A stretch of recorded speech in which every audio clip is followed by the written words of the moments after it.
कि पठान मर गया है या जिंदा। 2023 সালে পাঠান দিয়ে বলিউডের রাজকীয় প্রত্যাবর্তন করেছিলেন বলিউড বাদশা শাহরুখ খান। সিনেমাটি মুক্তি পেতেই তুমুল সাড়া পড়েছিল বিশ্বজুড়ে। সেই সময় থেকেই শুরু হয়েছিল অনুরাগীদের প্রতীক্ষা, কবে আসছে পাঠান 2। অবশেষে যশরাজ স্পাইভার্সের জনপ্রিয় এই চরিত্রকে আবারও পর্দায় ফেরানোর কাজ শুরু হয়েছে। সম্প্রতি ভারত সফর করে গেছেন চিলির প্রেসিডেন্ট গ্যাব্রিয়েল বোরিক ফন্ট। সফরকালে মুম্বাইয়ে ফিল্ম নির্মাতাদের সঙ্গেও সাক্ষাৎ করেছিলেন তিনি।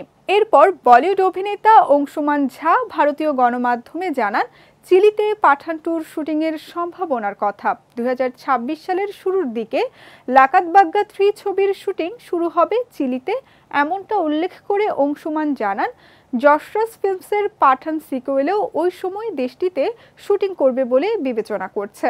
এদিকে 2025 সালের ফেব্রুয়ারিতে শোনা গিয়েছিল পাঠান 2-র চিত্রনাট্যের চূড়ান্ত খসড়া প্রস্তুত করে ফেলেছেন আদিত্য চোপড়া।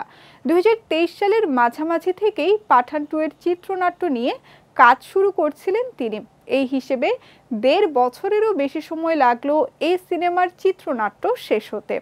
কেন এত দেরি? এমন প্রশ্নে সংশ্লিষ্ট সূত্রের দাবি, সিকুয়েলটি শুধুমাত্র একটি সিকুয়েল হিসেবে দেখতে চান না যশপুত্র আদিত্য। তার লক্ষ্যই যশরাজ ফিল্মসের স্পাই ইউনিভার্সকে আরও রঙিন করে তোলা।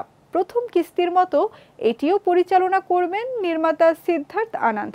পাঠান সিনেমার প্রথম পর্বে শাহরুখ খানের সঙ্গে আরও অভিনয় করেছিলেন দীপিকা পাড়ুকোন ও জন আব্রাহাম। কিন্তু এই পর্বে কিং খানের সঙ্গে কে থাকবেন এ বিষয়ে বিস্তারিত কিছু জানা যায়নি টিম পাঠানের পক্ষ থেকে।